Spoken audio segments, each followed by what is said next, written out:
Well, Elon Musk says that the European Union tried to bribe X to censor content, and because they refused, now they are being retaliated against by the European Union. Here's what he said just a day before the Trump shooting, so this news might have been lost a little bit, but we think it's worth highlighting. He says the European Commission offered X an illegal secret deal.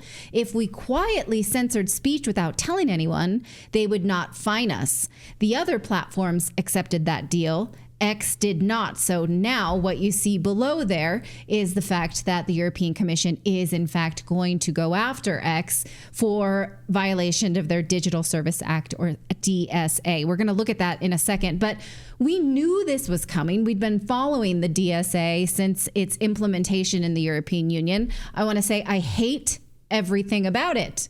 So that's where I'm coming from. We also knew from day one that Elon Musk announced that he bought Twitter, that the European Commission had it out for him from this tweet from European Commissioner Terry Breton when Elon Musk in October of 2022 said the bird is freed. He said, well, the bird will fly by our rules, even though Article 11 of the EU's Charter of Fundamental Freedoms guarantees freedom of expression. So what Terry Breton said there was illegal, but just saying, oh, you think you're going to have free speech on this platform? You're not, dude. Just wait. We're coming for you.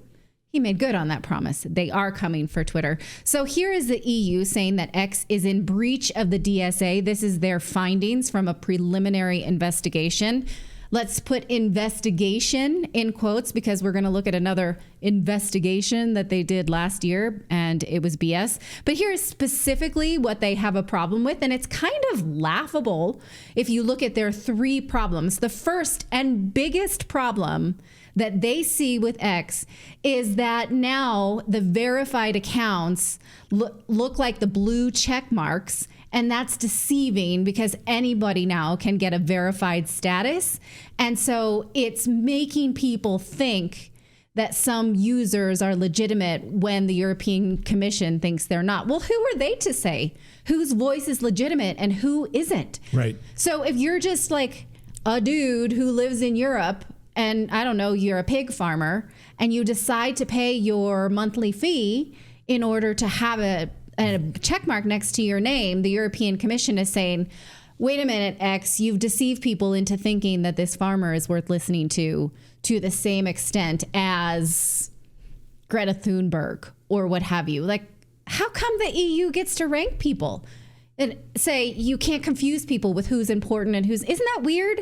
Anybody else find that super weird? Yeah, it's incredibly weird. But of course, Terry Breton is a scumbag, so I'm not surprised by this at all. Right. But you get to pick and choose who's allowed to get a verified status. And you're confusing people by telling them who they should listen to, and it's egalitarian, and we can't have that. Right.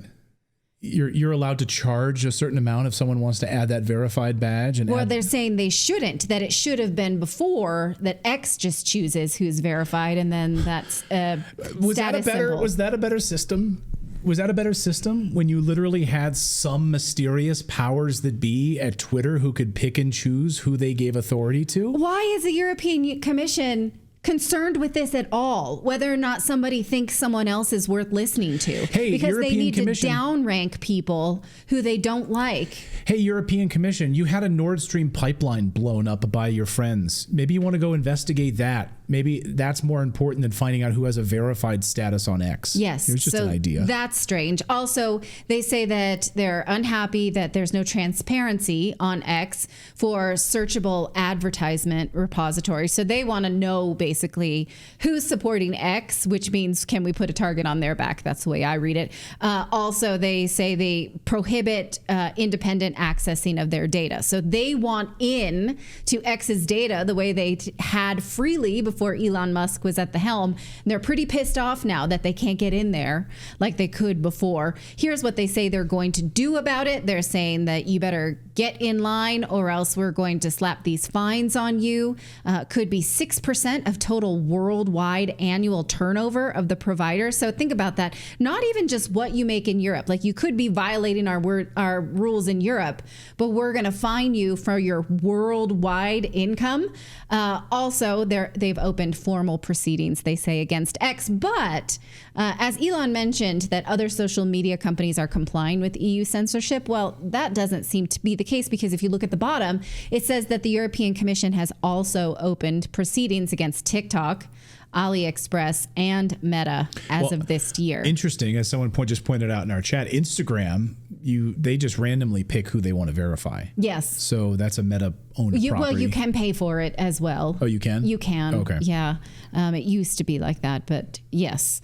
So, this all sounds awesome if you love censorship, but as journalist Michael Schellenberger points out, it feels like a page out of 1984.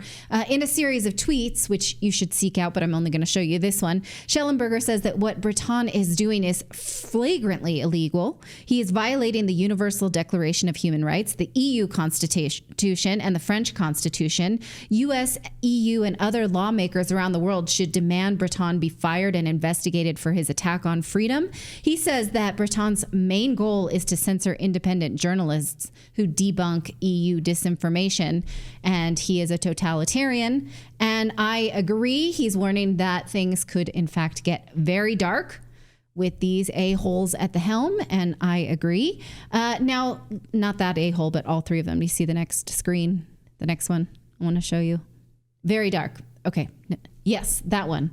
Those guys, right? Yes. So that's the Chancellor of Germany, Breton, and Macron, the president of France. Now, last fall, even before the European Commission put the DSA into place, they published a totally bogus report that they spun to the press, and the press just lapped it up like a good dog. What they said was that Russian disinformation was the most active on X, and the media just ran with it.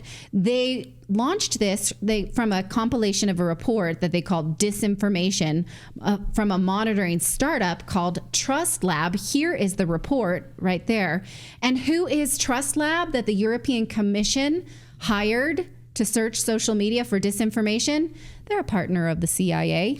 And of course, we took a look at this report in September of, right? Yeah. Okay. Thank you for laughing at that. Can't even make it up. No, I like it because I write these as a punchline. I'm like, oh, they're going to really love this. And so thanks for laughing because at it's that. like, of course it was. Of course it was the CIA. Like, who else? Like, who else would have their fingers in that cookie jar? It's the CIA. I mean, we've had like two stories back to back where there's like CIA somehow involved, in the last two stories we've done here on the show. Yeah, raise your hand if you think they're the good guys. Now, we did a full breakdown of this report in 2023, September, specifically, if you want to look it up.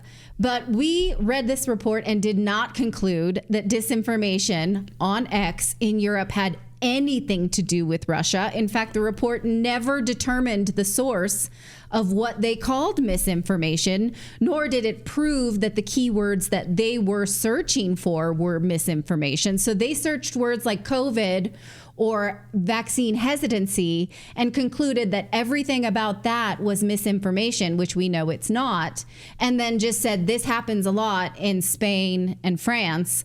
They never knew who did it. They didn't even try to find out that it was Russia, yet they published a report saying that it was Russia, and the press went with it. It was crazy that news cycle happened, and they used this to launch the DSA, the Digital Services Act, saying, see, misinformation's bad online, when they actually were publishing misinformation.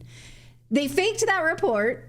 They used it to say we need power to tamp down misinformation. It's crazy town. So anyone can read it and see right through it if you can just read, which we can. Or stomach it if you can. Yes. So now it's a case where what they really want is that the accusation is the evidence. That's what they want. They want accusations to be evidence. Like we accused you, therefore you must be guilty. Well, what proof do you have? Well, we accused you. Like, well, come up with a little bit more. I want to see more.